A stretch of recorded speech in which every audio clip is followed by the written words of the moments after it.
जालना शहरात किरकोळ कारणावरून दोन गटांमध्ये झालेल्या तुफान हाणामारीत एका 18 वर्षीय तरुणाचा मृत्यू झाल्याची धक्कादायक घटना समोर आली आहे। वाल्मिकनगर परिसरात झालेल्या या हाणामारीमध्ये लोखंडी रॉड आणि तलवारींचा वापर करण्यात आल्याचा आरोप करण्यात येतोय। या घटनेत दोन महिलाही जखमी झाल्या असून त्यांच्यावर जिल्हा सामान्य रुग्णालयात उपचार सुरू आहे। घटनेनंतर परिसरात तणावाचं वातावरण निर्माण झालं असून पोलिसांनी मोठा बंदोबस्त तैनात केलाय। जालना शहरातील वाल्मिकनगर परिसर रविवारी हिंसक संघर्षाने हादरला। लहान मुलांच्या किरकोळ भांडणावरून सुरू झालेला वाद काही वेळातच दोन गटांमधील तुफान हाणामारीत बदलला। या हाणामारी दरम्यान दोन्ही गटांनी एकमेकांवर लोखंडी रॉड आणि तलवारीनं हल्ला केल्याची प्राथमिक माहिती समोर आली आहे। या हिंसक घटनेत अहमद रियाज सय्यद या 18 वर्षीय तरुणाचा गंभीर जखमी होऊन मृत्यू झाला।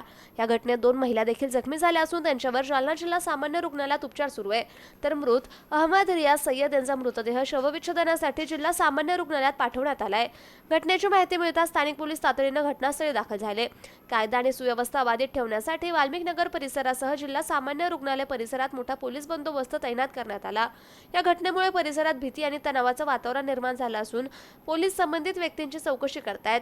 हाणामारी मागील नेमकं कारण आणि यात सहभागी असलेल्या आरोपींचा शोध घेण्याचं काम सुरू आहे। दोन गटात हाणामारी झाल्याची आपल्याकडे काही पेशंट्स आले होते, त्यापैकी एक मयत अवस्थेत आला होता। काय सांगता? आज दुपारी 2 वाजता मयतीचं नाव आहे सय्यद अहमद सय्यद रजाक, वय वर्ष 18, राहणार वाल्मिकनगर. तो आपल्याकडे आला. घेऊन आल्यावर मी तपासले असता तो मृत अवस्थेत होता. त्याला मृत घोषित केलं, नातेवाईकांना सांगितलं आणि बॉडी PM साठी पोलिसांना कळवलं आणि बॉडी शिफ्ट केली आहे मॉर्चरीमध्ये. मयताच्या शरीरावर काय वार होते?